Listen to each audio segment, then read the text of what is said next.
Và đây là nói thêm về cái thì nhắc lại về cái sự tăng trưởng của xương hàm trên. Thì chúng ta thấy là đây là cái này trước và sau khi tăng trưởng.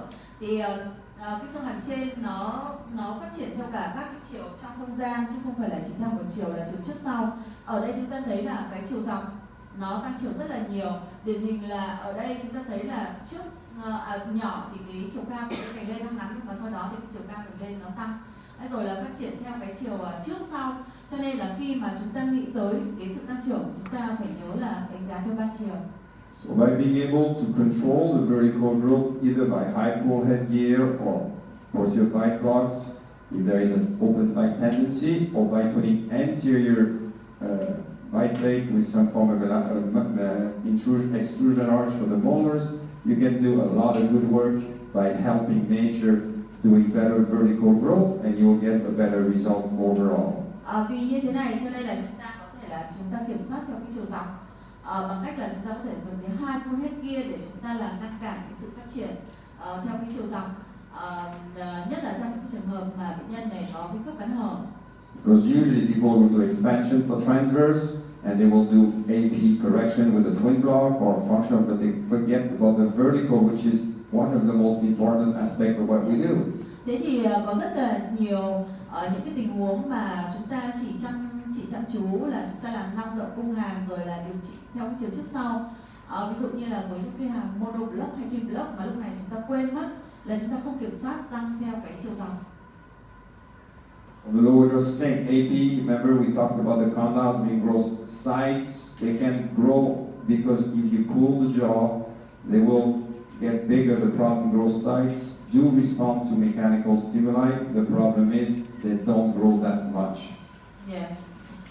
Cái này là cái sự phát triển của xương hàm dưới, thì chúng ta thấy là cái xương hàm dưới nó phát triển theo chiều, cái này thì vẫn gọi là AP, nhưng mà chúng ta thấy là nếu như trong trường hợp mà chúng ta dùng cái khí cụ chức năng để chúng ta kéo nó ra trước thì cái này nó cũng có sự tức là nó làm tăng cái sự tăng trưởng, nhưng phải nhớ rằng là sự tăng trưởng của xương hàm dưới nó không nhiều.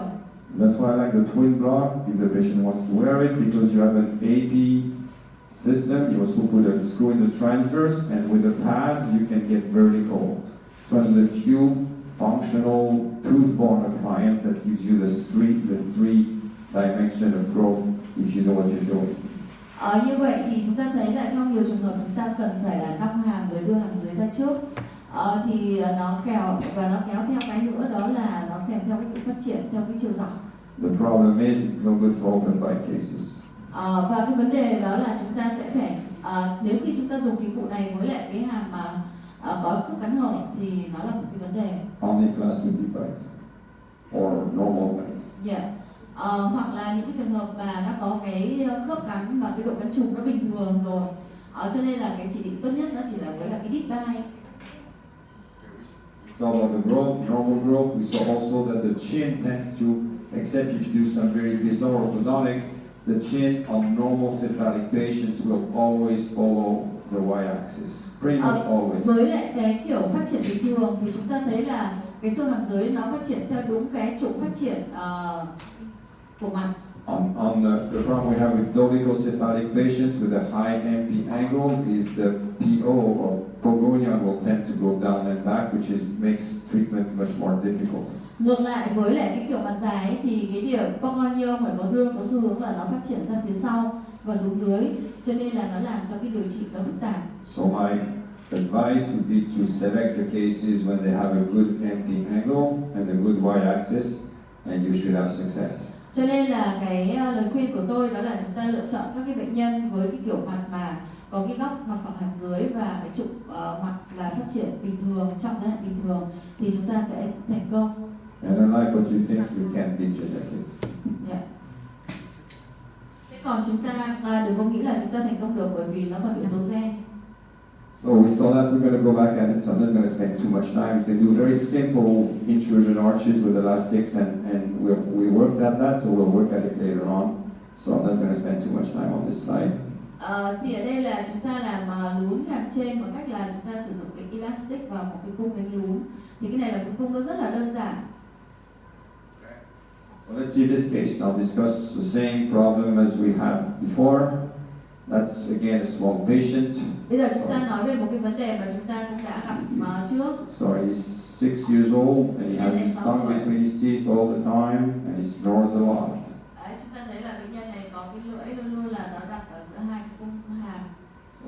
So if you follow the findings of other people, you got to do a lot of treatment on this kid, right? So what would you do for him, considering his step is okay? Bây giờ vậy thì đứng trước một cái cậu bé này thì giờ chúng ta làm cái gì? Chúng ta có cái step là bình thường. I don't have the step, but so what would you do? He's on your chair right now. Our first molars erupted. Bây giờ No, chúng ta but làm gì? they're erupting. Cái răng 6 nó đang mọc chứ nó chưa mọc xong. So what's the problem list again? Bây giờ cái problem list của chúng ta là cái gì? Cái đầu tiên đó là gì ạ? Crossbite, narrow upper arch, open bar. Còn cái gì nữa? What? Midline shift, yes. And he's 6 years old, so what do you do? Như vậy thì cái vấn đề của chúng ta là gồm có mấy cái vấn đề đó. Thứ nhất là cắn chéo, thứ hai nữa là hàm hẹp, thứ ba nữa là khớp cắn hở và thứ tư nữa là cái đường giữa lệch. Vậy thì bây giờ chúng ta làm cái gì? Expand upper arch and tongue creep. Expansion concrete, okay, cool. It's a good idea. What else can you do? He's 6 years old, so you have to bend the primary teeth, right? Bây giờ còn cái khả năng điều trị nào nữa? Bệnh nhân này nhớ là bệnh nhân này mới chỉ có 6 tuổi. Stop bad habit first. Okay, he's 6 years old, so all right. But the parent doesn't want to do anything. You were right. It's a good idea. Yeah. But she decided to wait, so I said okay. So Thì ở đây thì là khi mà mẹ bệnh nhân thì không có làm gì cả, cho nên là chúng ta. So this is at 6 years old, 6.5, whatever. He comes back 6 or 7 months later and he's looking like this. So, is he doing better? Not really, right? It's about the same thing. Okay? So what do you do at that time? You repent to the mother, we should correct the expansion and do the open bite correction. Alright? But I noticed too that, interestingly enough, the open bite is starting to grow on us by doing nothing. Thế thì khi mà bệnh nhân đến thì ông cũng nói là cái này phải nong hàm trên rồi là phải làm những cái mà mình vừa nói. Thế nhưng mà mẹ không muốn làm. Thế và chỉ theo dõi thôi thì đấy là khi mà lần sau đến thì thấy cái cắn hở nó đã cải thiện được hơn. And the mother still wants to wait. Okay, whatever. Và mẹ thì muốn là chờ chứ mẹ không muốn là làm ngay lập tức.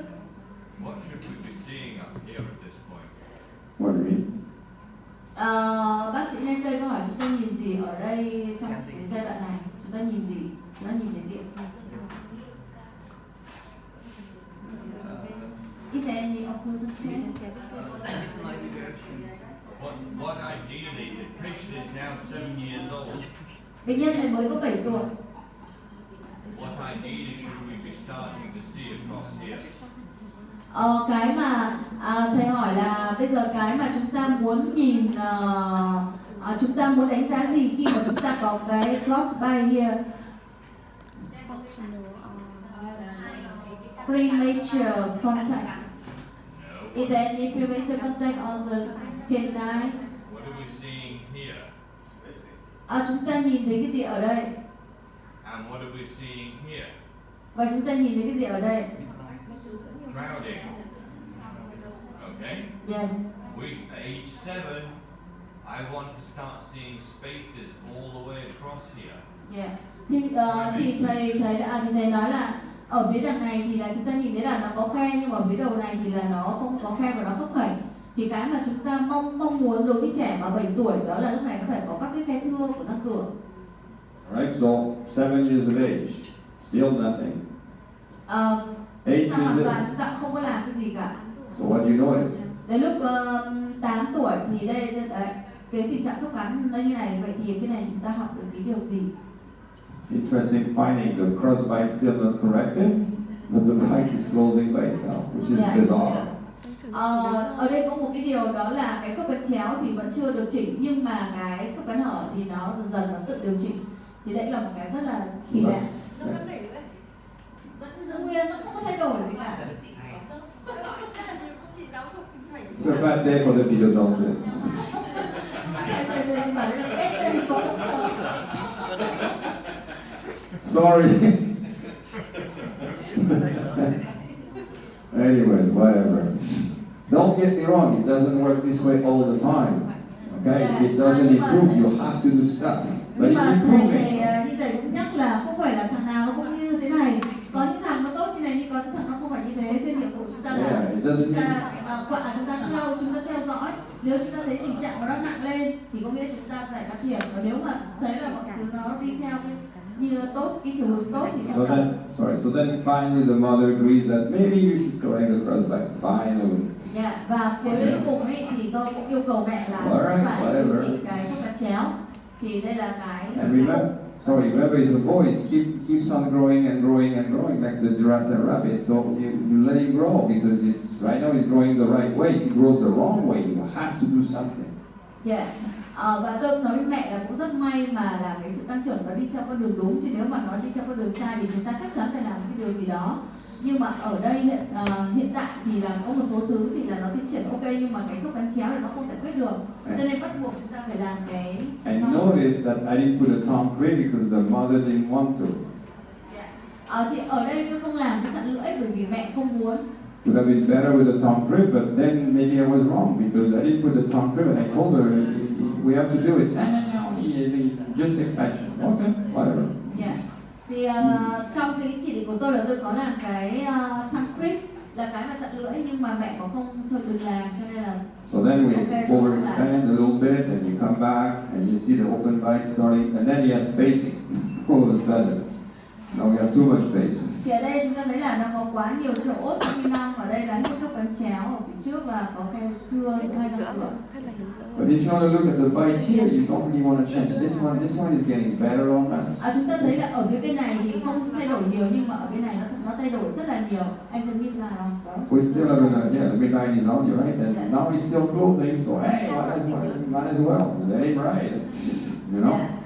Và đến cái này thì tôi thấy là nếu sau khi nong mà như thế này là ok, cho nên là lúc này thì tôi nghĩ đúng là mẹ đã đúng, có nghĩa là mẹ không cho làm sớm. Because I'm using this case, the two cases we're discussing, because the students tend to put 12 appliances in the patient's mouth, and sometimes nature will do it with one. Yes. And you could do it with the 10 appliances too, but you're going to get them at the same time, same rate. There's no point. Thế thì thầy mới nói rằng là đấy chúng ta cứ mặc kệ nó thì nó cũng sẽ tự nó điều chỉnh như thế này. Tuy nhiên là có một số người thì rất là muốn đặt có thể là đến cả chục cái loại khí cụ khác nhau ở trên cái miệng của bệnh nhân. Thế nhưng mà túm lại là chúng ta thấy là nó cái bản chất nó tự nhiên của nó rất là tốt. Now 6 months, every 6 months we take pictures, so 6 months later, yes what? Chúng ta cứ chụp ảnh sau 6 tháng, cứ 6 tháng một lần thì chúng ta lại chụp ảnh để chúng ta theo dõi. So, amongst all of you who use expanders, an expander like this one, okay? Thầy hỏi là ở trong đây có bao nhiêu người dùng cái expander kiểu như này? Okay, so, how many turns, what are your instructions to patients? Chúng ta hướng dẫn cho bệnh nhân là như thế nào? For this age, Yeah, me 2 times per day. Okay, anything else? No, me là 2 turns per day. You do 2 turns? Yes. What about everybody else? Còn mọi người thì là như thế nào?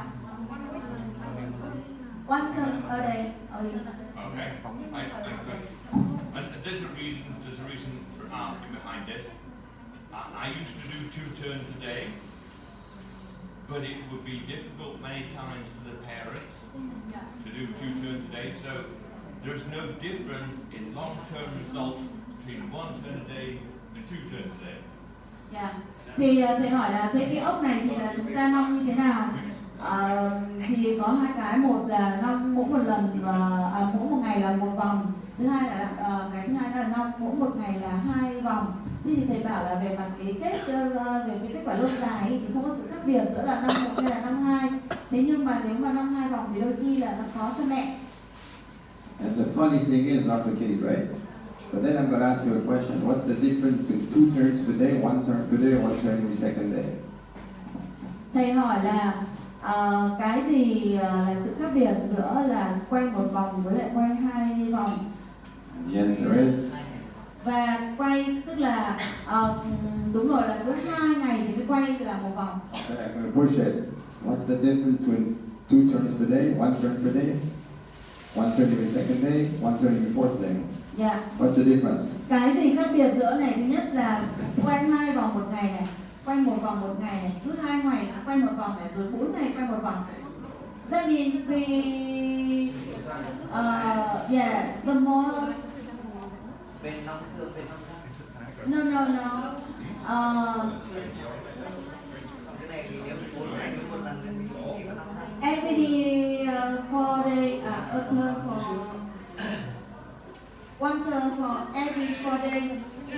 It means that we live a longer time for bone to remodeling. There is an interesting study by Dr. Pexera from NYU, very smart lady, and she looked at this. There is no science, so she's the first one to report some science. It says on the rats, maybe not on, we never tried it on adults, on humans, but the suture is the same response. Because you need osteoplastic activity, it doesn't make a difference. It's the 2 turns per day was Dr. Haas decided that 2 was good, so we said, okay, it worked. But no one has ever looked at less except her, she was smart. And there is no difference. The idea is related to age, okay, and to the amount of expansion. Yes. But according to her, it doesn't mean that, I think she's the first one to bring science into this thing.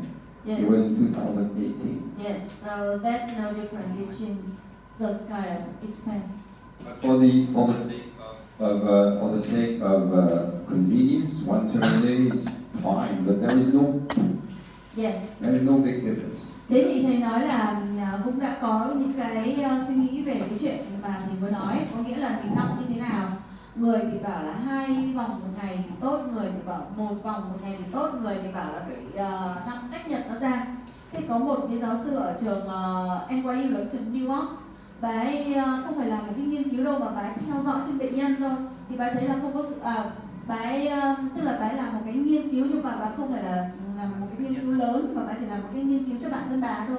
Thì bà ấy thấy rằng là dù có nong theo kiểu gì ấy, thì cái chuyện mà các cái tế bào tạo xương nó hình thành nó cũng giống hệt nhau, tức là giữa là 4 cái protocol là giống hệt nhau, cho nên là về mặt thực tế mà nói là không có ý nghĩa khác biệt, tức là sự khác biệt này nó không có, nó đều giống nhau cả, chỉ có điều là làm cái nào cho nó dễ cho bệnh nhân thôi. Và thứ hai nữa là nó phụ thuộc vào cái mức độ hẹp hàm, nếu hẹp mà càng nhiều thì chúng ta nong nó càng nhiều, chúng ta nong nó càng nhanh, chứ nó không có sự khác biệt về cái đáp ứng xương.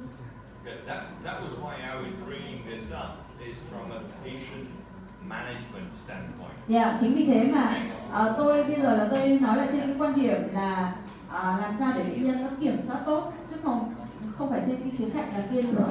I was trained by Dr. Haas Yeah. in university. 2 turns per day. 2 turns a day. Absolutely, 2 turns per day. Yes. Okay. All right. Tại vì là ông bảo là ông ấy được bác sĩ Haas đào tạo về cái ốc hôn nhân này, và ông Haas ông nói 2 turn per day, cho nên là ông luôn luôn là 2 turn per day. Absolutely. But Yeah. it can be difficult to do 2 turns a day, and depending on the age of your patient, Yes. the patient may say, this is sore, this is painful. Yeah. Well, so, I tell my patients, okay, we do 1 turn per day. You either do it in the morning when you go in to wake up your child, Yes. okay? Yes. Because when you wake up the child, tip their head over the edge of the bed, do the turn, okay, get your butt out of bed, go to have breakfast, go to have a shower, go to school, Yeah. you have things going on. Your brain is busy, you don't think about it. Yes.